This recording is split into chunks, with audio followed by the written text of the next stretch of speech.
Shosho guys, we'll come back to speaker nawe. I'm still your boy Taylor DJ. So bengifuna ukusika elijikawe la ngike ngabona la beka khona impi eba khona la between uNgizwe Mchunu owumholi wamaskandi umholi weBhinqa Nation laphana. So beka wathi unyakasana lapha nabaphathi beMicro FM after be-announce ukuthi ke bane category amaskandi laphana kuma Micro FM Award lawa azoba seThekwini umhla ka-25 kulowo weekend leyo. So ungizwe laphana bethi no ababhinqa awangavoti ngoba iMicro FM iyabayuza ibayuzela for ama-numbers befuna abantu be-SMS benze imali but ayikazi benzele lutho ezumaskandi-ke. So ke abanye bathi ukudivide-ka abanye because abanye ama-artists amaskandi aqhubekile apromote ukuthi abantu aba-SMS omunye wabo uKhuzani laphana uKhuzani azange lithatheke isadilili namongameli wamabhinqa laphana but uqhubekile wayelwimpi and ngathi impi uyiwinileyo ngoba iMicro FM iligobile uphondo yathi izwenza i-event amaskandi on the same day lama-award khona i-event ezoba khona laphana e-People's Park so ibook ama-artist amaskandi-ke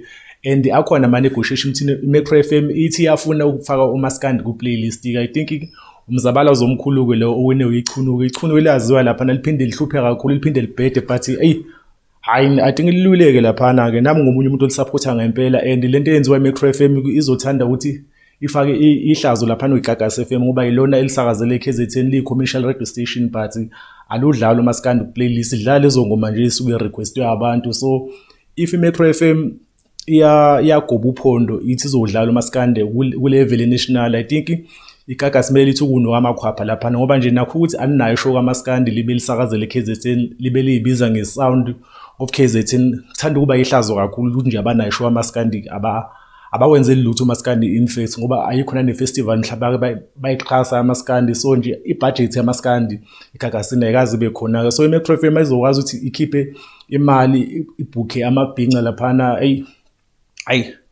I think laphana balule kakhulu ngoba ngiyakhumbula sakhula iMicro FM bivele nakho lokuthi babiza nge-radio station e-urban so bahlezi be-in touch nezinto ey'shintshana nanezinto ezi-ground breaking. So I think lento mabethatha umaskandi bofaka ku-radio station esaza ngesingisi laphana I think kuzobe umlando omkhulu kakhulu. So ichunu kumele silivume laphana liluleke leyo mpi leyo. So nje ngifuna nje ukusalutha kakhulu abaphathi beMicro FM lento abayenzile inkulu kakhulu and izofakela ihlazo laba abasakaza lapha neKZN ngoba khona le pride abanayo. Ngi-understand ukuthi yini noma mhlawumbe abaphathi noma mhlawumbe i-standard abangasifundisa amaskandi ngoba into abayenza ngomaskandi bavamise ukubhukha i-artist elilodwa nakhona ku-Beach Festival ebangoDisemba kuphela but abakaze benzele lutho umaskandi-ke. So nje lento hayi abaphathi beGagasi samele bethi ukubuka laphana but-ke nje sibongela amabhinqa ukuthi umaskandi uthole i-recognition from i-radio station eku-national level efana neMicro FM I think into enkulu-ke leyo nje.